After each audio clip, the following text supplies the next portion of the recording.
Hey guys, turned out they were closed today to get gas, so a really good friend of mine helped me out, let me use their shop. So I ended up getting the uprights completely finished, which is super fucking nice. There we are.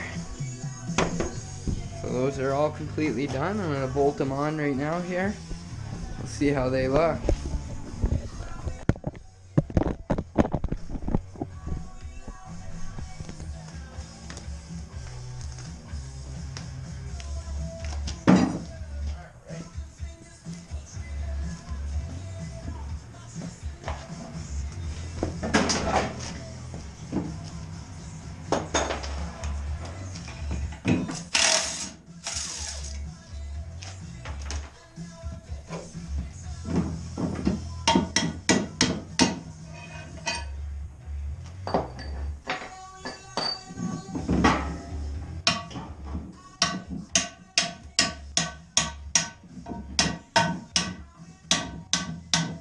That's why you use these jig pieces.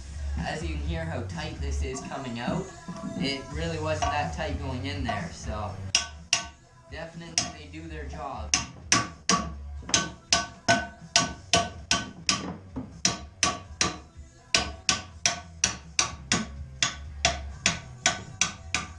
There we are. That's one out.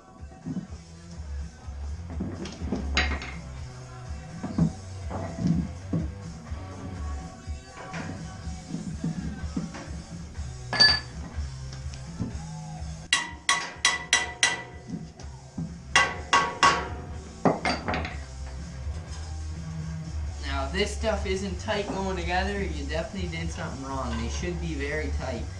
So that way these Delrin bushings can work themselves in, right?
There we go, so that's one on there.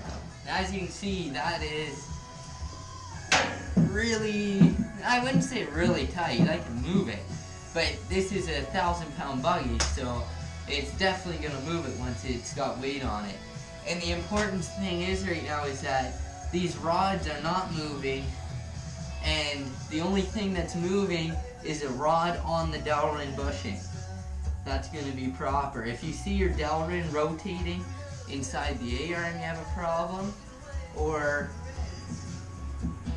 the pin rotating, which shouldn't happen. That means you're not locked in there on the hexagon shape.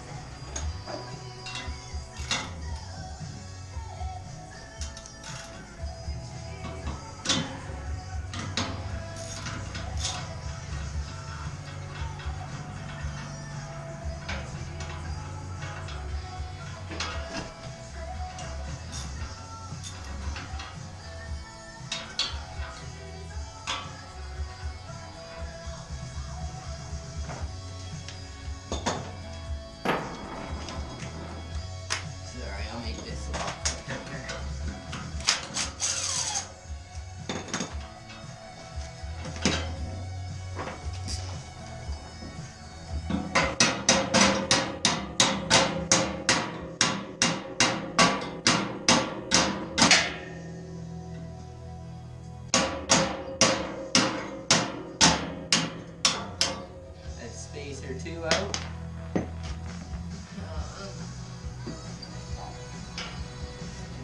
Throw this together.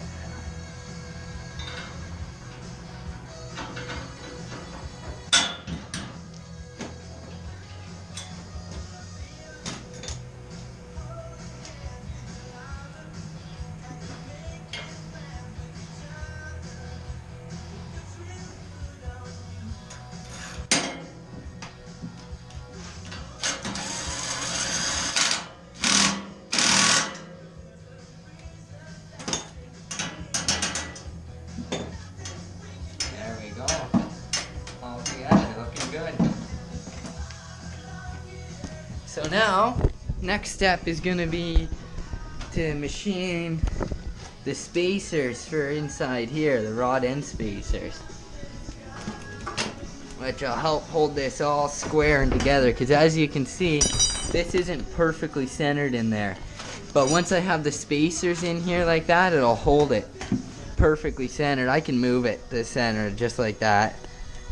So that's all going to work out. And then there's a lower shock mount, and there's going to be an upper shock mount somewhere around here.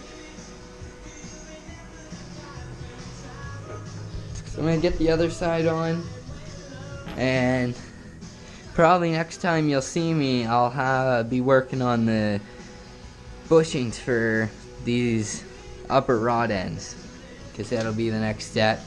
And I also, next I'm going to take some measurements here on the motor. Got a little fire in here, keeps it toasty. But I'm going to take some measurements on all the motor mounts of how much slack I basically have in all of these. Because like this sleeve here, I'm going to make a bunch of these out of steel that take up those spaces on every motor mount. Here you can see one, here you can see one. And then I'll be able to fabricate motor mount a lot easier for this buggy just by using, for example, a piece of tube with that slug welded to the end of that piece of tube as a motor mount. It'll work just fine.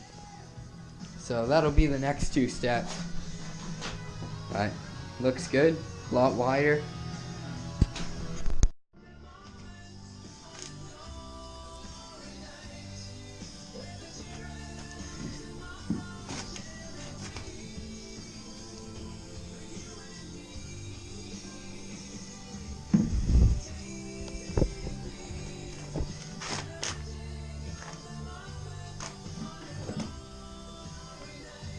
See how smooth that all is.